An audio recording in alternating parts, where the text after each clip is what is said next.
spoon, knife, fork. We can say that spoon is an object found in set A. We can say that spoon is a member or element of set A. So what are the other elements of set A? Yes, knife is a member of set A. Fork is an element of set A. So you would have noticed that I can use the word member and element interchangeably. It is correct to say member. Knife is a member of set A. It is also correct to say knife is an element of set A. So any object found in a particular set is said to be a member of that set or an element of that set. So here's set A again. And what I've introduced now is a symbol to represent element, the element or the member of a set. Because we know that in maths we are using symbols so that anybody anywhere in the world will understand it no matter what language they speak. So look at what I've said here. Spoon, then we have the symbol, which is an E, funny looking E, which stands for is an element or member of. So spoon is an element or member of A. Knife is an element or member of A, and fork is an element or member of A. So let's have a look at that symbol. It is an E. It looks like a U that has been turned 90 degrees clockwise and a line has been put in the middle, doesn't it? So it's like a funny looking E, and it means is a member of. Let's pause the video for a moment and just have a go at drawing this symbol. And then here's a symbol that means is not a member of, and you will realize that it is really the same symbol, but we have a forward slash going through it to mean that we have crossed it out, and it means the opposite. It is not a member of that set. So here are the two symbols.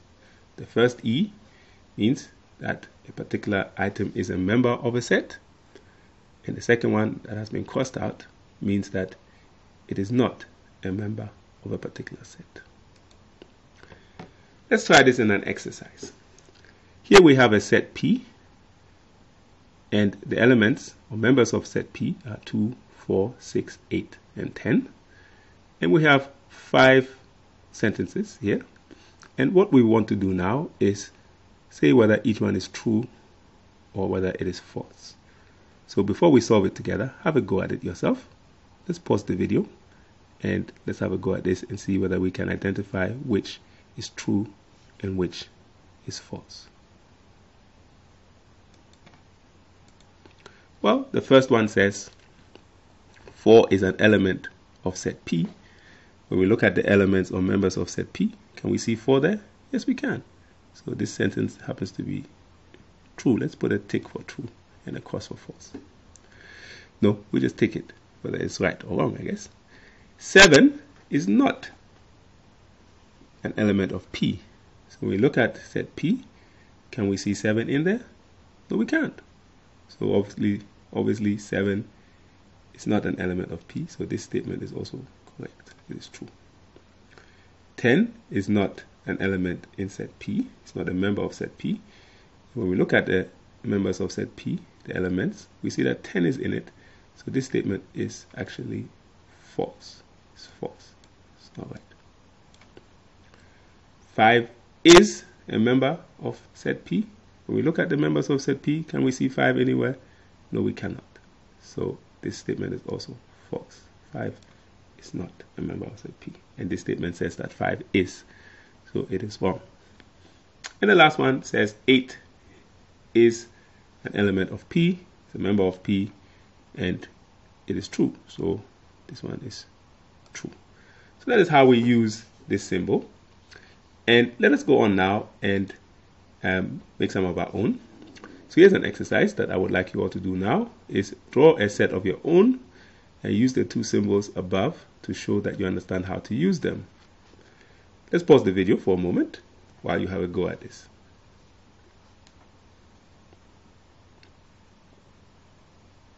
So we're back, and we would just do one on the board together. So here is my set. Let me say that this set is set A, and we know that we have an equal sign, and then we have our curly bracket. We've got to get good at drawing these curly brackets. And I've got the numbers 1, the number 2, the number 3,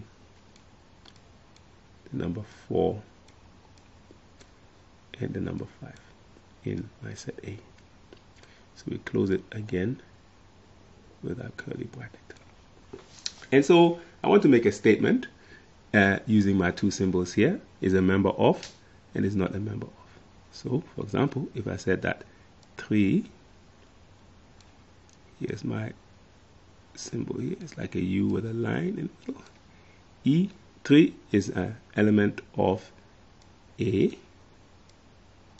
then that is found to be true, isn't it? When we look, we say that the number 3 is in here. And if I write 7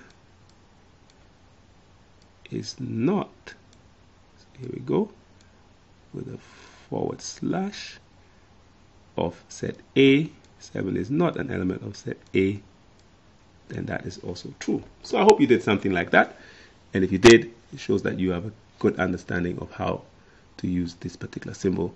And there are more symbols to come. There are a lot of symbols to learn when it comes to sets, and we learn them one by one until we master them. Well, that's enough for sets.